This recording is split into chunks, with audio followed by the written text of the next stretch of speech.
नमस्कार दोस्तों, आप सभी लोगों का इस लेक्चर वीडियो में स्वागत है। दोस्तों, आज हम लोग डिस्कस करेंगे पैरामेट्रिक और नॉन पैरामेट्रिक टेस्ट के बारे में।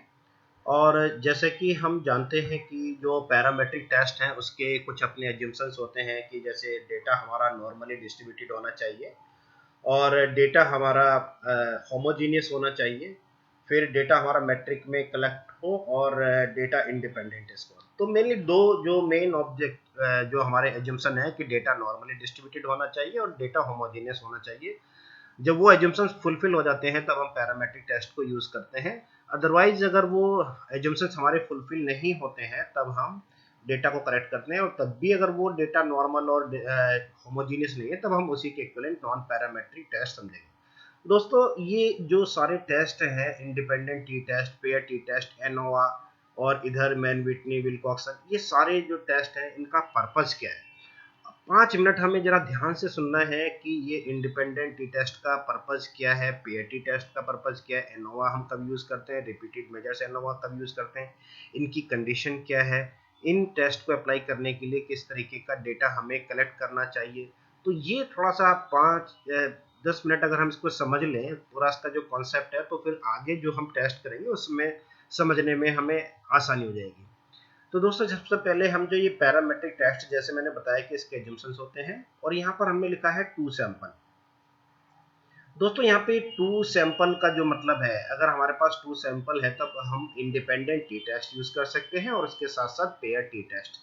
लेकिन ये दोनों टेस्ट एक दूसरे से अलग कैसे हैं, पहले हम इसके बारे में बताते हैं। देखिए, जो इंडिपेंडेंट टी टेस्ट है वो जो टू म्यूचुअल एक्सक्लूसिव कैटेगरीज होती हैं उनमें हम यूज करते हैं। टू सैंपल का मतलब है कि जो सैंपल हमने लिया है उस सैंपल को हमने टू म्यूचुअली एक्सक्लूसिव ग्रुप में डिवाइड कर लिया है। मान लीजिए एक क्लास में 100 स्टूडेंट्स हैं, मेल स्टूडेंट्स भी हैं, फीमेल स्टूडेंट्स भी हैं, और हम ये जानना चाहते हैं कि मेल स्टूडेंट्स के मार्क्स क्या फीमेल स्टूडेंट के मार्क्स से ज़्यादा हैं। तो उसमें क्या किया हमने, जो मेल स्टूडेंट्स के मार्क्स हैं उनका मीन लिया और फीमेल स्टूडेंट्स के मार्क्स का मीन लिया, और उसको हमने कंपेयर कर दिया। इसको हम कह सकते हैं कंपेयरिंग टू मीन्स। ठीक है ना? तो ये जो इंडिपेंडेंट टी टेस्ट है ये टू म्यूचुअली एक्सक्लूसिव कैटेगरीज का जो मीन है उसको कंपेयर करके रिजल्ट हमें बताता है। और ये एक्सपेरिमेंटल नॉन एक्सपेरिमेंटल भी हो सकता है। मान लीजिए एक कंट्रोल ग्रुप है और एक हमारा एक्सपेरिमेंटल ग्रुप है, और दोनों में जो हमारे पार्टिसिपेंट्स है सेम है, और हम ये जानना चाहते हैं कि क्या कोई एक्सपेरिमेंटल ग्रुप में जो हमने मैनिपुलेशन किया था उसका इम्पैक्ट हुआ है या नहीं। तो इस तरीके से जो इंडिपेंडेंट टी टेस्ट की जो कंडीशन है वो ये है, जब हम कंपेयरिंग टू मीन्स करते हैं, चाहे वो public sector versus private sector की परफॉर्मेंस हो, रूरल अर्बन हो, मेल फीमेल, और मतलब जब टू कैटेगरीज होती हैं उनके जो मीन्स है टू कैटेगरीज को, उनको हम कंपेयर करते हैं, जैसे भी मैंने क्लास के स्टूडेंट का बताया। ठीक है, अब हम बात कर रहे हैं कि ये जो पेयर टी टेस्ट है ये डिफरेंट कैसे है। पेयर टी टेस्ट में जैसे मैंने अभी बताया कि जो हम इंडिपेंडेंट सैंपल में 100 स्टूडेंट्स लिए जिसमें मेल और फीमेल भी है। अब हम ये जानना चाहते हैं पेयर टी टेस्ट की जो कंडीशन होगी, वो कंडीशन ये होती है कि इसमें जो हमारे पास जो रेस्पोंडेंट्स हैं, जैसे 100 स्टूडेंट्स हैं और एक हमने कोई ट्रेनिंग प्रोग्राम 1 वीक का ऑर्गेनाइज किया अपने स्टूडेंट्स के लिए, तो बिफोर ट्रेनिंग प्रोग्राम उनकी उस पर्टिकुलर सब्जेक्ट में कितनी अवेयरनेस है और आफ्टर ट्रेनिंग प्रोग्राम उनकी जो अवेयरनेस है सब्जेक्ट में कितनी इंक्रीज हुई। तो जब हम सेम रेस्पोंडेंट को 2 टाइम्स ऑब्जर्व करते हैं तो उसमें हम पेयर टी टेस्ट लगा देते हैं, और इसे हम रिलेटेड सैंपल भी कह देते हैं, और इंडिपेंडेंट सैंपल को हम अनरिलेटेड सैंपल भी कहते हैं, और ये डिपेंडेंट सैंपल भी हो सकते कहते हैं इसको।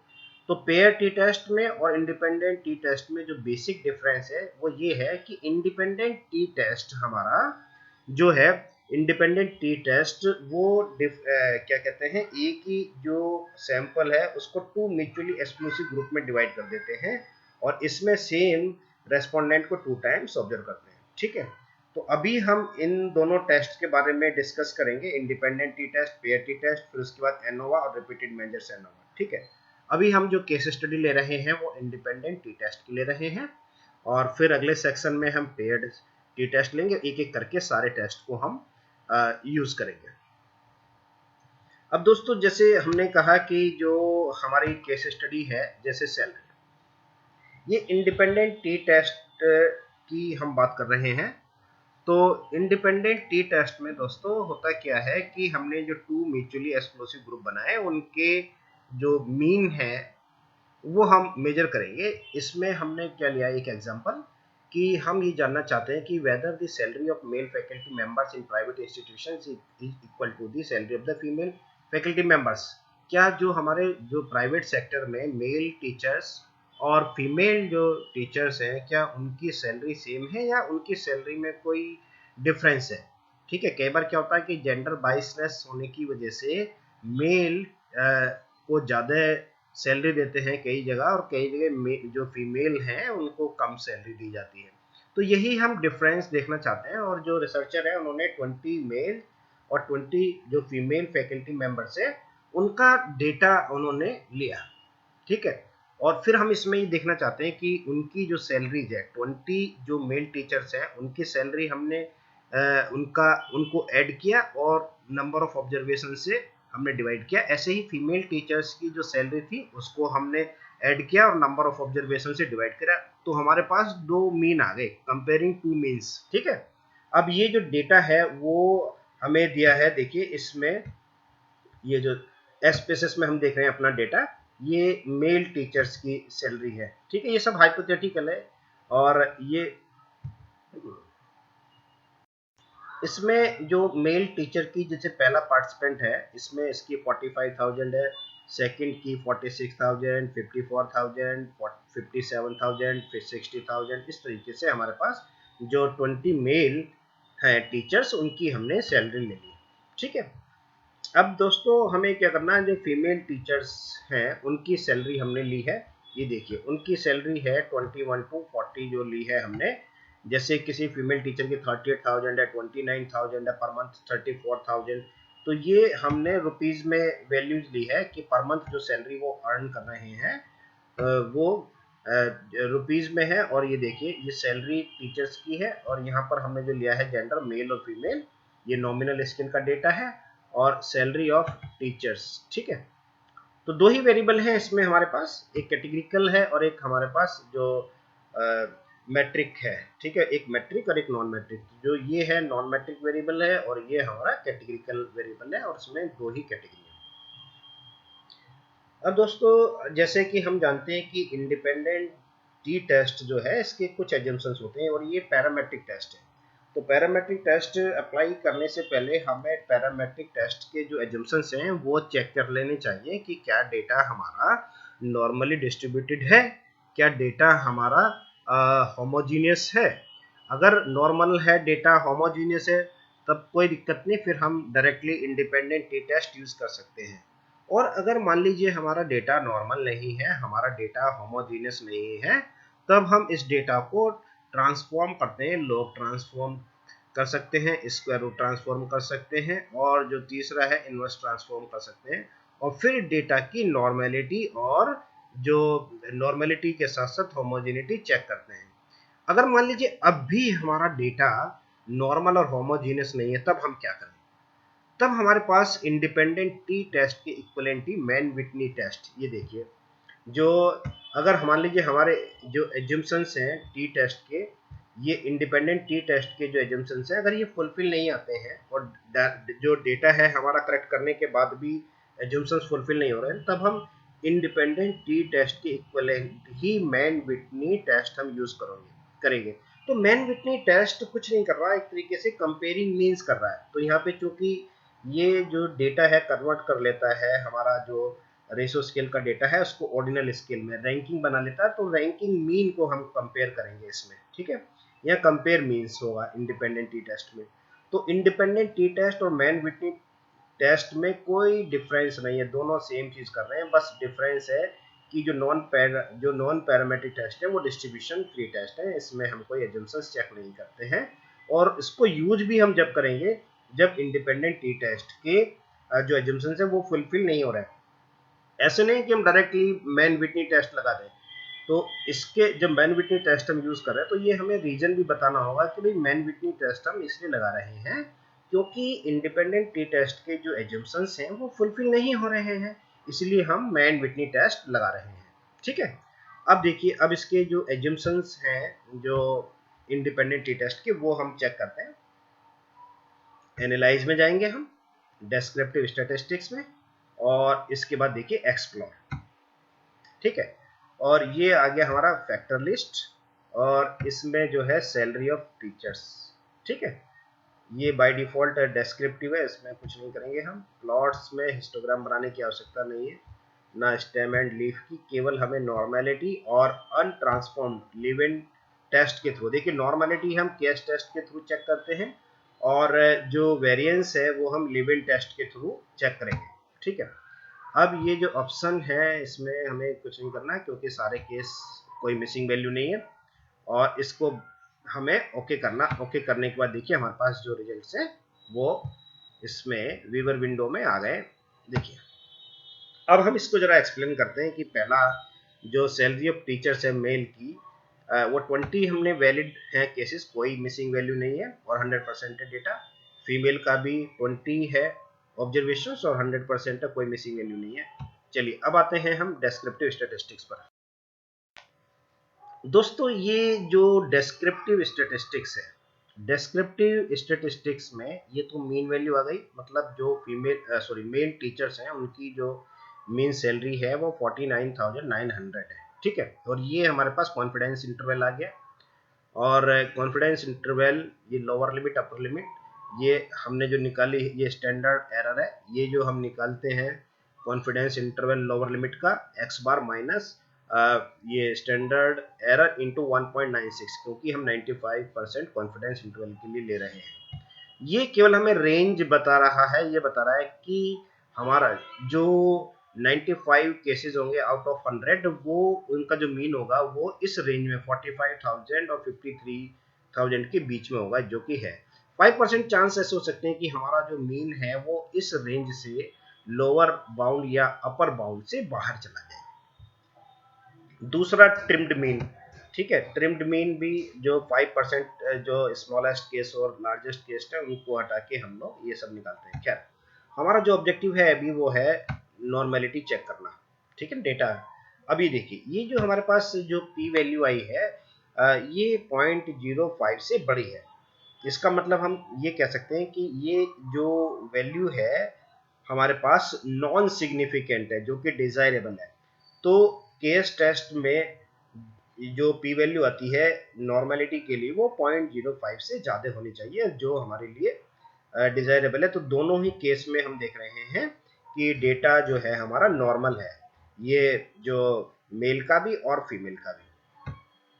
दोस्तों, अब जो ये दूसरा टेस्ट है हमारे पास, test of homogeneity of variance, इसमें जो ये पी वैल्यू है again it should be greater than 0.05, और वो है यहाँ पर ये 0.435, 5% से ज्यादा है 43.5%। ठीक है, तो ये भी नॉन सिग्निफिकेंट होनी चाहिए।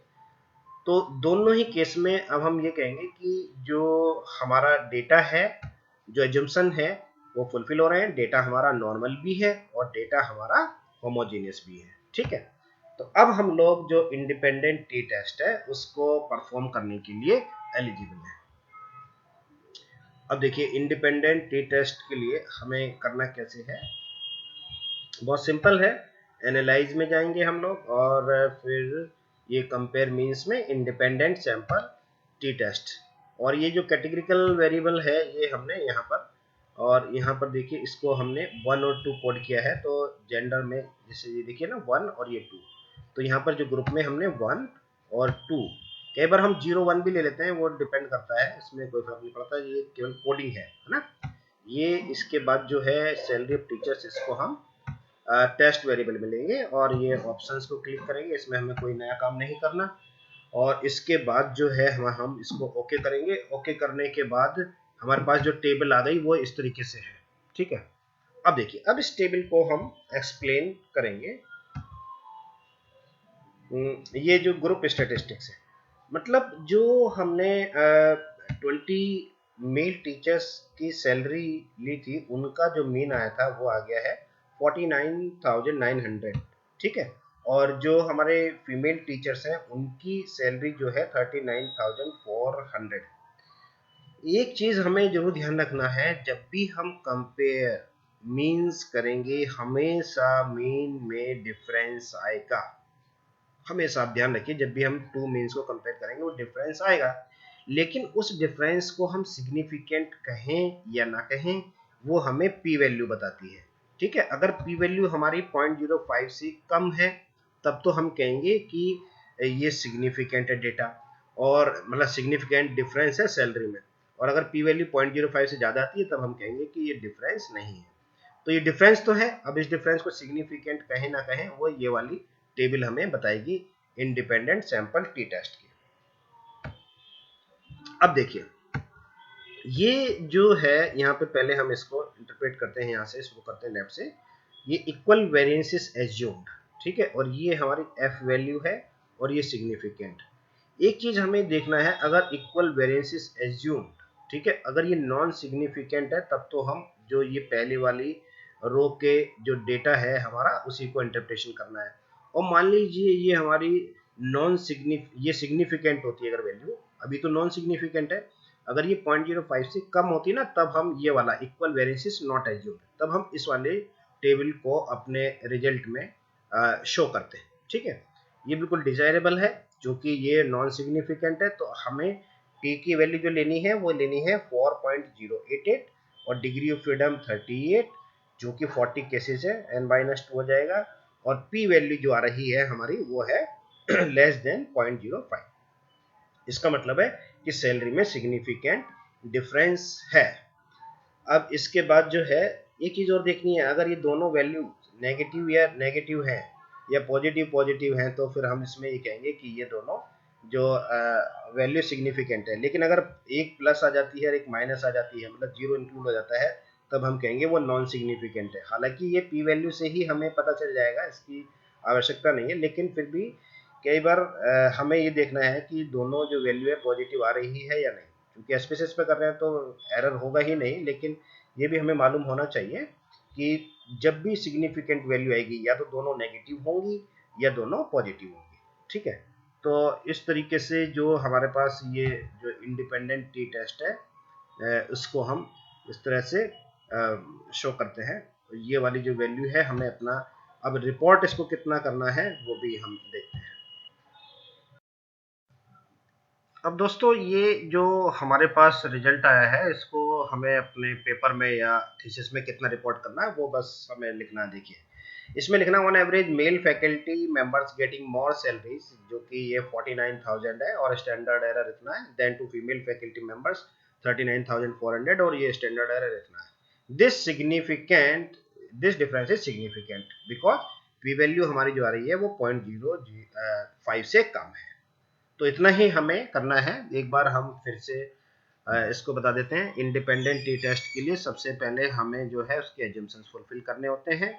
डेटा नॉर्मली डिस्ट्रीब्यूटेड हो, डेटा हमारा होमोजीनियस हो, अगर डेटा नॉर्मल और होमोजीनियस है तो ठीक है, फिर हम उसमें जो है इंडिपेंडेंट टी टेस्ट लगा सकते हैं, और पी वैल्यू अगर हमारी 0.05 से कम आएगी तब हम कहेंगे कि ये डिफरेंस सिग्निफिकेंट है। देखिए जब भी कंपेयरिंग टू मीन्स करेंगे डिफरेंस तो हमारा आता है, लेकिन वो डिफरेंस सिग्निफिकेंट है या नहीं है वो पी वैल्यू बताती है। जैसे 40,000 वर्सेस 50,000, 40,000 60,000, 40,000 70,000, तो या 40,000 80,000, तो ये सारा डिफरेंट तो है एक दूसरे से, लेकिन सिग्निफिकेंट कब होगा, ये 40,000 और 80,000। ठीक है, तो ये पी वैल्यू हमें डिसाइड करके बताती है कि ये सिग्निफिकेंट डिफरेंस है या नहीं। थैंक यू दोस्तों।